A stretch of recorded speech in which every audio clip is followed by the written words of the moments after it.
요즘 교회에서 계속되는 장례 소식 가운데 많은 성도님들이 애통해하며 안타까워하고 있습니다. 우리가 종말론 조직신학에서 볼 때 인간의 종말이 두 가지 측면으로 나타납니다. 첫 번째는 개인적 종말이죠. 우리의 연수 다하거나 혹은 우리의 육체에 질병이 생기거나 개인적으로 죽음을 맞이할 때 그 영혼은 하나님 앞에 서게 된다는 것입니다. 개인적 종말입니다. 두 번째로는 우주적 종말이 있습니다. 바로 예수님의 재림시를 이야기하고 있습니다.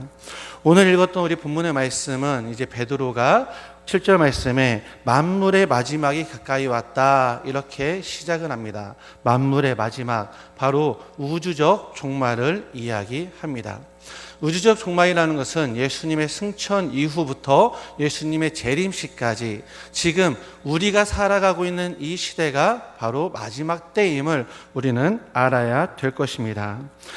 물론 마태복음 24장 36절 말씀처럼 그 날과 그때는 아무도 모릅니다. 하늘의 천사들도 아들도 모르고 오직 아버지만 아십니다. 하지만 분명한 것은 예수님의 재림은 반드시 있다는 것입니다. 베드로가 그것을 이야기하고 있습니다. 읽었던 본문의 말씀 가운데 7절 말씀에 가까이 왔으니 라는 이런 말씀에서는 앵기조라는 표현을 쓰며 이것은 바로 예수님의 재림이 임박해 있음을 가리키는 표현이며 완료 시제를 사용함으로써 예수님의 종말이 반드시 있을 것임을 우리에게 기정사실임을 알려주고 있습니다. 우리가 그 날과 그 시는 정확하게 알 수 없지만 예수님의 재림은 반드시 있습니다. 그 시가 오늘이 될 수도 있고 오늘 밤이 될 수도 있고 내일이 될 수도 있고 아니면 예수님께서 승천하신 지 이제 2000년이 지난 것처럼 2000년 이후가 될 수도 있습니다. 중요한 것은 오늘을 살아가는 이 시대가 바로 베드로가 말하던 마지막 때라는 것입니다. 물론 시대적 상황 가운데 베드로가 살던 말씀을 증거하던 이 시기는 많은 이스라엘 백성들이 예수님을 주로 고백하는 사람들이 핍박을 받았으며 하루가 지날수록 많은 사람이 잡혀갔으며 고난을 당하는 시기였습니다.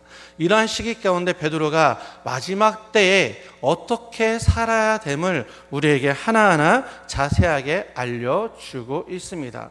첫 번째로 마지막 때가 가까이 왔으니 어떻게 살아야 됩니까? 7절 후반부를 보았더니 정신을 차리고 근신하여 기도하라 말씀합니다.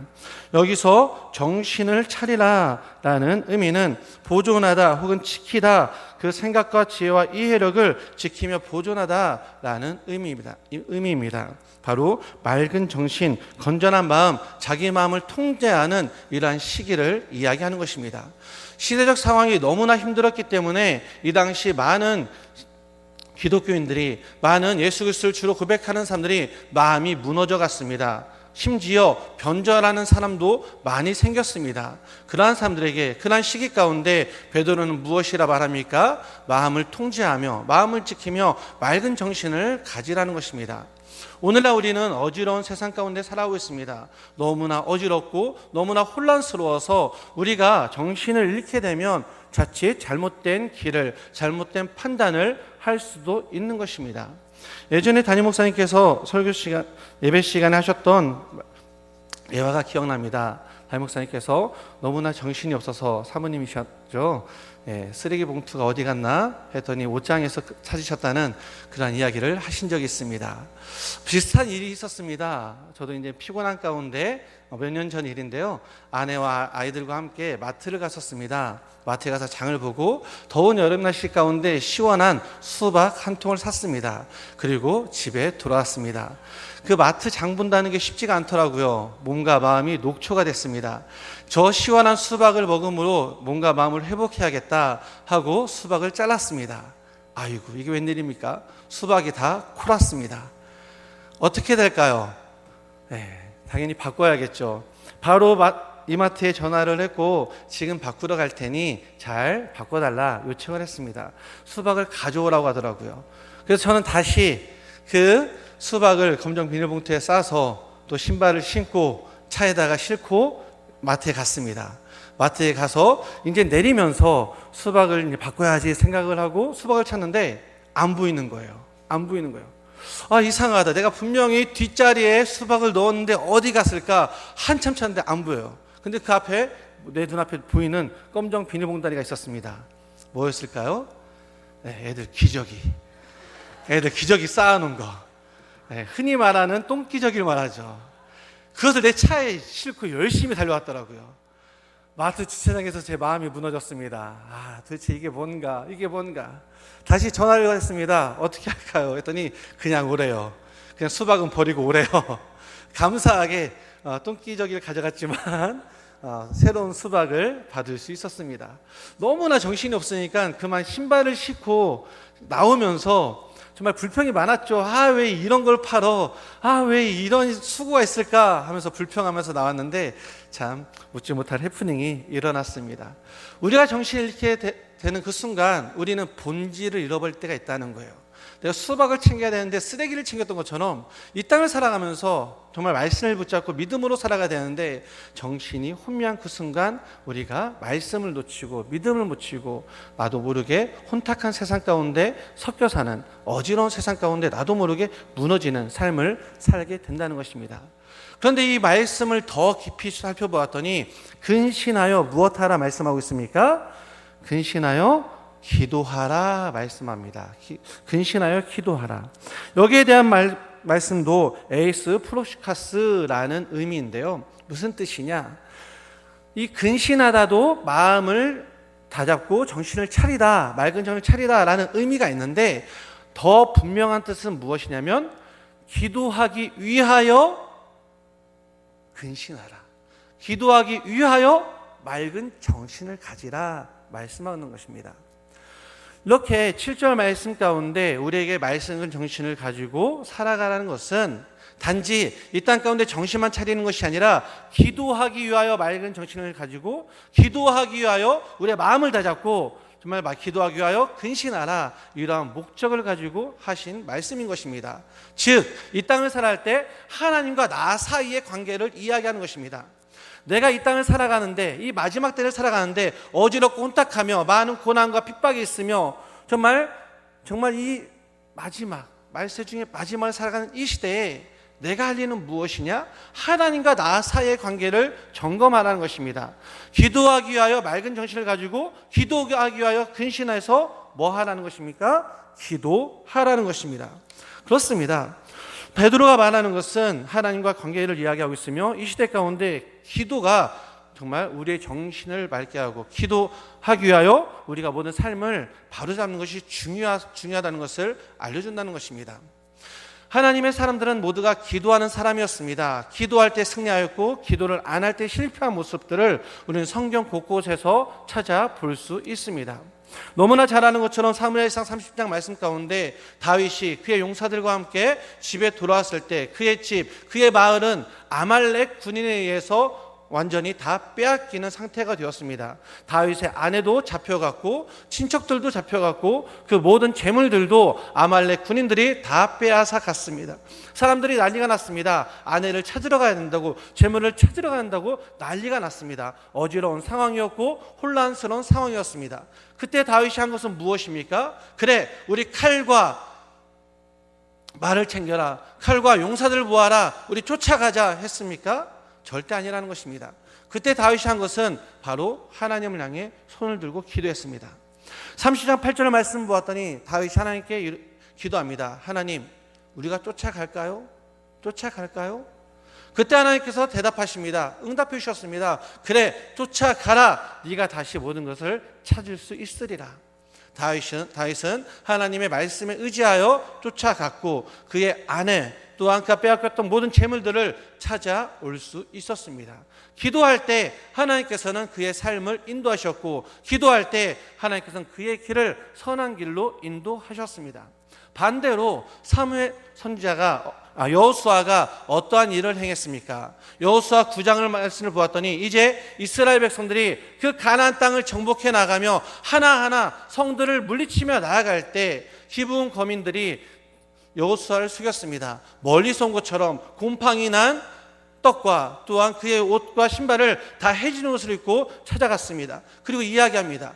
우리는 멀리서 왔는데 우리와 더불어 화친 조약을 맺읍시다. 이때 여호수아는 기도하지 않았습니다. 하나님의 뜻을 구하지 않았습니다. 그저 자신의 눈으로, 자신의 생각으로, 자신의 이성으로 모든 걸 판단하고 모든 걸 끝냈습니다. 당신들의 빵을 봤더니 곰팡이가 났군요. 당신들의 옷과 신발을 보았더니 다 해줬군요. 당신들은 멀리서 왔군요. 그리고 더불어 화친 조약을 맺었습니다. 알고 봤더니 그들은 멀리 있는 사람들이 아니었습니다. 하나님께서 전멸하라, 하나님께서 정복하라 하셨던 기브온 거민들의 주민이었습니다. 하지만 이미 화친 조약을 맺었기 때문에 어찌할 수가 없었습니다. 결국 잘못된 언약으로 말미암아 하나님께서 정복하고 하나님께서 다스리라고 하신 그 땅을 온전히 정복하지 못하고 그 기브온 거민과 함께 사는 삶을 살 수밖에 없었다는 것입니다.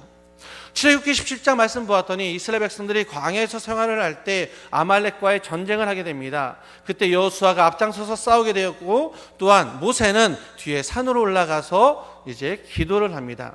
우리가 너무나 잘 아는 것처럼 모세가 손을 들고 기도를 할 때 어떻게 됩니까?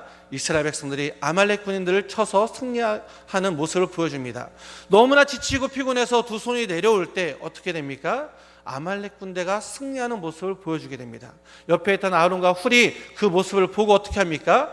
이제 양쪽에서 그 팔을 붙잡아 주었습니다. 그 이유는 무엇입니까? 이 손이 내려오지 않도록 하기 위함입니다. 그렇습니다.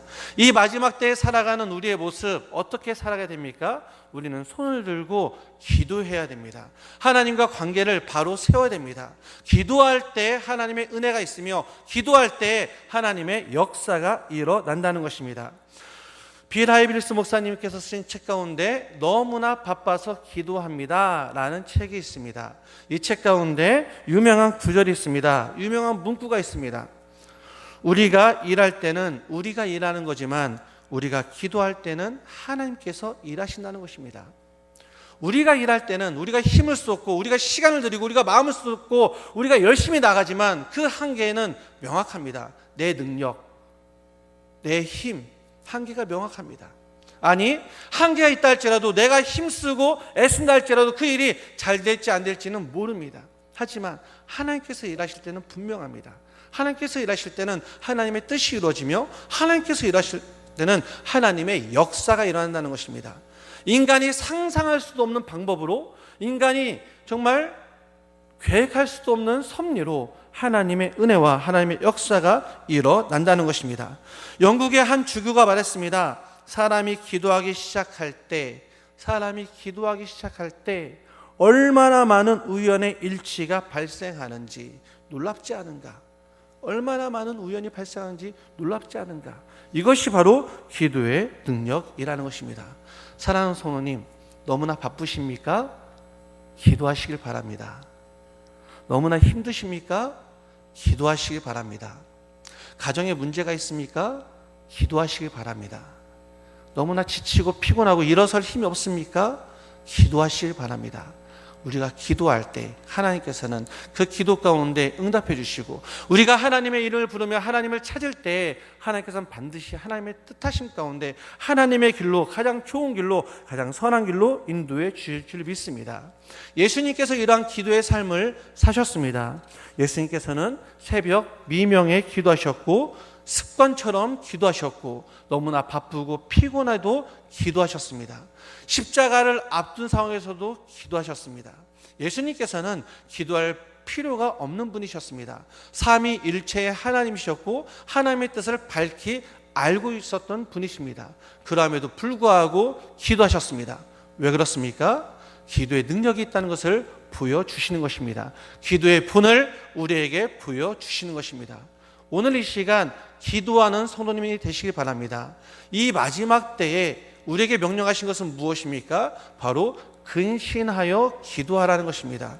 정신을 차리고 정신을 맑게 하고 이 땅 가운데 휩쓸려 이 땅 가운데 어지러움에 빠져 사는 우리의 심령이 아니라 정말 기도함으로 하나님과 나와의 관계를 바로 세우며 승리하는 우리 모든 성도 되시길 예수님의 이름으로 축원합니다. 두 번째로 마지막 때 우리는 어떻게 살아가야 됩니까? 우리 8절 말씀입니다. 다 함께 읽어볼까요? 8절 말씀 다 함께 시작. 무엇보다도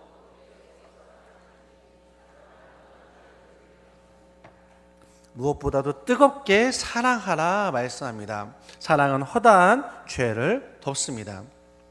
이 말씀은 잠언 10장 12절 말씀에 미움은 다툼을 일으켜도 사랑은 모든 허물을 가리우느니라 라는 구절과 유사합니다. 이 말씀은 엄밀히 말하면 사람과 사람 사이의 관계를 이야기합니다. 맨 처음 정신을 차리고 기도하며 하나님과의 관계를 세웠다면 이제 이 마지막 때에 우리가 살아가야 될 모습은, 사람과 사람 사이의 모습은 바로 사랑하라는 것입니다. 우리가 가게에 가서 이제 과자를 사게 됩니다. 과자를 사서 이제 먹게 됩니다. 저희들도 이제 아이들이 과자를 사달라고 합니다. 마트에 가서 과자를 삽니다. 혹은 편의점에 가서 과자를 삽니다. 그런데 요즘 과자를 사면 큰 실망을 합니다. 그 이유가 무엇입니까? 과대포장이죠. 과대포장. 흔한 말로 질소 과자라는 이야기가 나올 정도였습니다. 과자를 트면 과자는 별로 없고 그 안에 질소만 가득합니다. 아이들은 또 그런 과자도 안 골라요. 아이들이 고르면 꼭 장난감 과자, 장난감 과자, 장난감이 붙어있는 과자, 더 비쌉니다. 2,500원, 3,000원 합니다. 그 정도 놀라지 않으시네요. 저 사줄 때마다 깜짝깜짝 놀랍니다. 이게 2,500원, 이게 3,000원.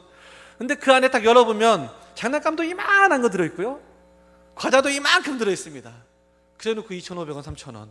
가슴이 무너집니다. 그런데 오늘날 이러한 과대포장된 교회의 모습이 있지는 않습니까? 세상 사람들은 말합니다. 교회 하면 생각나는 단어 무엇이냐고 물어보면 사랑입니다. 하나님의 사랑, 예수님의 사랑, 또한 그 사랑에 힘입은 성도님 간의 사랑. 이런 사랑을 기대하고 교회를 찾아옵니다. 문제는 무엇입니까? 교회에 왔더니 사랑이 없다는 것입니다. 고향교회 어느 한 목사님이 입버릇처럼 하는 이야기가 있습니다. 안고 없는 찐빵. 유명한 말이죠. 안고 없는 찐빵. 근데 그 형님은 항상 그 뒤에 이렇게 이야기를 붙여요. 안고 없는 찐빵, 고무줄 없는 팬티. 원래 빤스라고 이야기를 하는데 차마 그 얘기 못하고요. 교회에서 사랑을 기대하고 사랑이 있어야 되는데 문제는 교회에 사랑이 없다는 것입니다. 그래서 많은 사람들이 실망을 하고 많은 사람들이 교회를 떠나가고 많은 사람들이 사랑 없는 이런 모습 가운데 무너지는 모습을 보게 됩니다. 예수님께서는 사랑하셨습니다. 사랑은 허다한 죄를 덮는 것처럼 그 죄를 사하시기까지 사랑하셨습니다. 맹인이 찾아올 때 예수님께서는 그를 사랑하시며 그의 믿음 가운데 그의 눈을 뜨게 하셨습니다. 문둥병자가 찾아온다 할지라도 많은 사람들이 문둥병자가 오면은 멀리서 피해가며 도망가며 바쁘던 그 상황 가운데 그들을 만나주시고 사랑 가운데 그들을 고쳐주셨습니다. 무시받고 천대받는 창기가 있었습니다. 예수님은 사랑으로 용서해 주셨습니다. 이 당시 손가락질을 받는 세리가 있었습니다. 예수님께서는 그 세리의 집에 찾아가시고 함께 식사하셨습니다. 심지어 십자가상에서 예수님을 때리며 예수님을 욕하며 예수님의 옷을 찢으며 나눠 가지며 예수님을 조롱하는 사람들이 있었습니다. 그때 예수님께서 무엇이라 말씀합니까? 누가복음 23장 34절 말씀 보았더니 아버지 저들의 죄를 사하여 주옵소서 자기들이 하는 것을 알지 못함이니이다. 자기를 조롱하며 자기를 때렸던 그 군병마저 용서하셨던, 그들을 위하여 기도하셨던 예수님의 사랑을 우리는 너무나 잘 알고 있습니다. 베드로는 이야기합니다. 서로 뜨겁게 사랑하라. 그냥 사랑하는 것도 아니고 서로 뜨겁게 사랑하라는 것입니다. 사랑하는 성도님, 오늘날 우리 교회 가운데 어떠한 사랑의 모습이 있습니까? 오늘 말씀처럼 뜨거운 사랑이 있기를 원합니다. 정말 예수님께서 십자가상에서 저들의 죄를 용서하여 주옵소서 그렇게 기도했던 것처럼 또한 그러한 사랑을 이어받아 스데반 집사가 돌에 맞아 죽어가면서까지 똑같은 기도로 아버지여 저들의 죄를 용서하여 주옵소서 기도하며 죽어갔던 것처럼 이러한 뜨거운 사랑이 우리 가운데 있길 원합니다. 예수님께서는 그 사랑으로 말미암아 십자가를 지셨으며 그 예수님께서는 심지어 나마저 사랑하셨습니다. 예수님께서는 심지어 나의 못난 자, 나의 부족함, 나의 연약함, 나의 많은 죄까지 예수님께서 나를 너무나 사랑하셔서 나를 만나주시고 죄를 용서해 주셨고 또한 하나님의 자녀로 삼아 주셨습니다. 이것이 바로 모든 죄를 덮는 사랑이었습니다. 이러한 사랑이 넘쳐나기를 원합니다. 하나님의 교회 가운데, 우리의 관계 가운데 뜨거운 사랑이 넘쳐나기를 원합니다. 혹시 교회 가운데 처음 보는 얼굴이지 않습니까? 찾아가서 손 잡아주시길 바랍니다. 반갑게 맞이해 주시며 인사해 주시길 바랍니다. 어려운 이웃, 어려움을 처한 교인이 있지 않습니까? 그를 찾아가 위로해 주시길 바랍니다. 저는 우리 교회 가운데 참 자랑하는 것이 있습니다. 제가 모임 가거나 혹은 고향에 가거나 혹은 우리 가족에게도 저는 몇 번이나 자랑했습니다. 우리 성도교회 참 장례가 났을 때 발인 예배를 자랑합니다. 발인 예배 시 우리 권사님들이 찾아갑니다. 그리고 다 함께 찬양으로 위로합니다. 우리 안수익사님들 5분 대기 줍니다. 저도 참 그것을 조율하면서 이야기합니다. 유족들에게 이야기합니다. 혹시 운구할 사람이 없진 않습니까? 우리 교회에서 준비되어 있으니 말씀만 하십시오. 그러면 만일 운구할 사람이 없으면 우리 교회에서 준비하겠습니다. 우리 안수일사님들 정말 시간을 내고 열심을 내고 정말 마음을 모아서 정말 그 장례 가운데 슬픔을 당한 가족들을 위로하기 위하여 운구하며 정말 더운 날이나 추운 날이나 비 오는 날이나 아무 때라든지 서로 시간 내는 신분을 다 모아서 운구하는 그 모습 너무나 아름답습니다.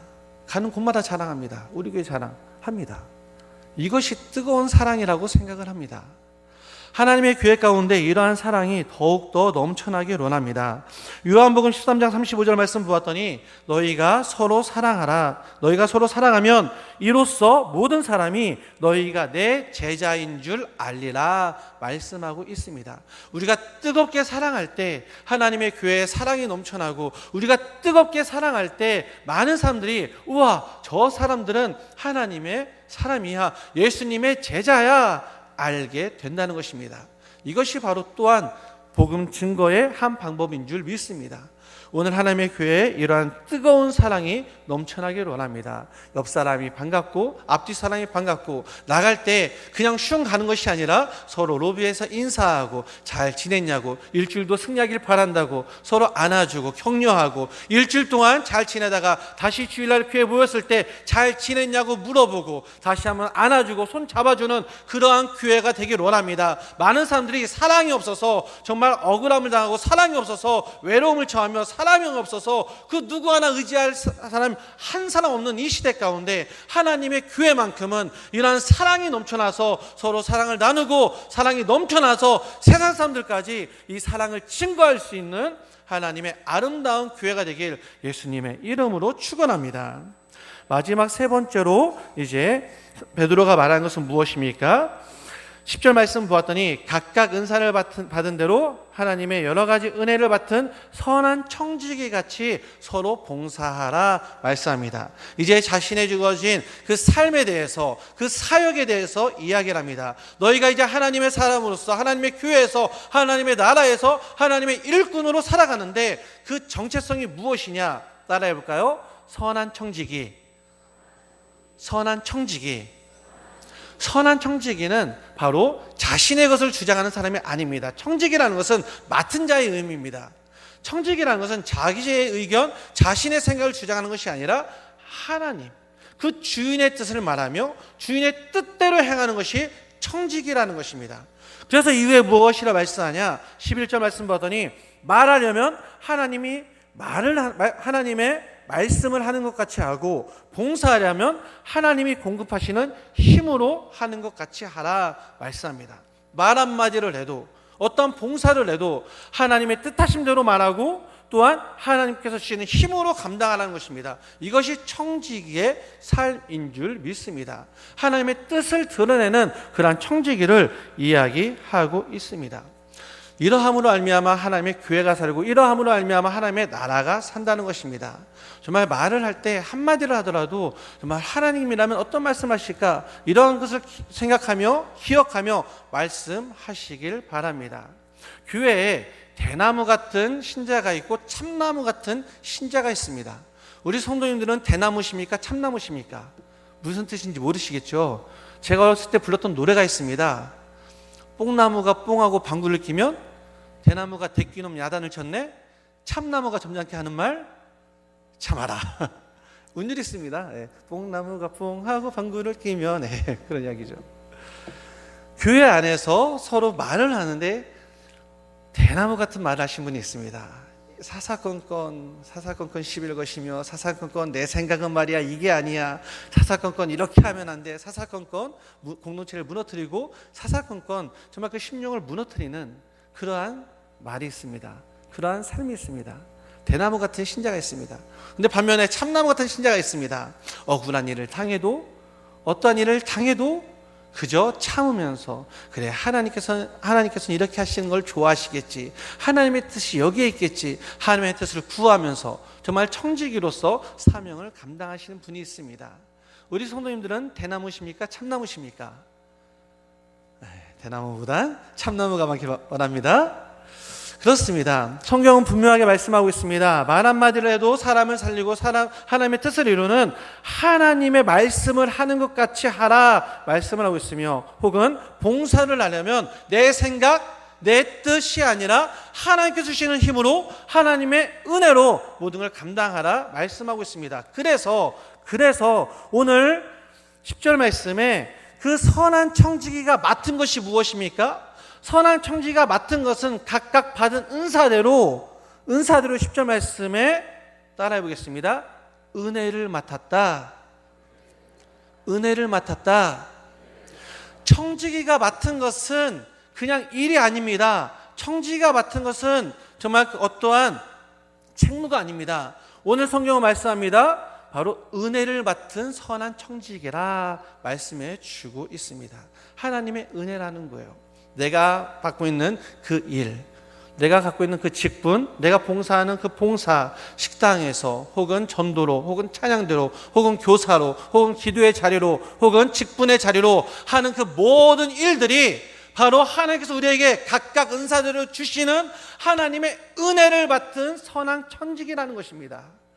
오늘 그 은혜를 잘 감당하시길 바랍니다. 하나님 앞에 섰을 때, 심판이 이루어졌을 때, 마지막 종말이 이루어졌을 때 착하고 충성된 종아 내가 잘하였도다. 정말 한마디로 하여도 하나님이 말씀하신 것 같이 하였고, 네가 봉사를 하여도 하나님께서 주시는 힘으로 감당했구나. 예수 그리스도로 말미암아 하나님의 영광을 받으시게 했구나 하면서 칭찬받으시는 우리 귀한 성도님 되시길 예수님의 이름으로 축원합니다. 내가 받고 있는 그 직분이 무거운 짐이 아니라, 고난이 아니라 하나님의 은혜임을 기억하며 하나님께서 주시는 힘과 능력과 마음으로 잘 감당하시는 모든 사명자 직분자 되시길 예수님의 이름으로 축원합니다.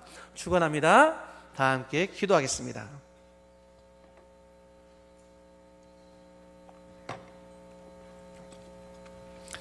사랑의 많으신 하나님, 오늘 이 시대 마지막 시대를 살아가는 우리가 정신을 차리고 하나님께 기도하기 원합니다. 또한 뜨겁게 사랑하기 원합니다. 또한 은혜를 받은 선한 청지기 같이 주의 사명을 감당하기 원합니다.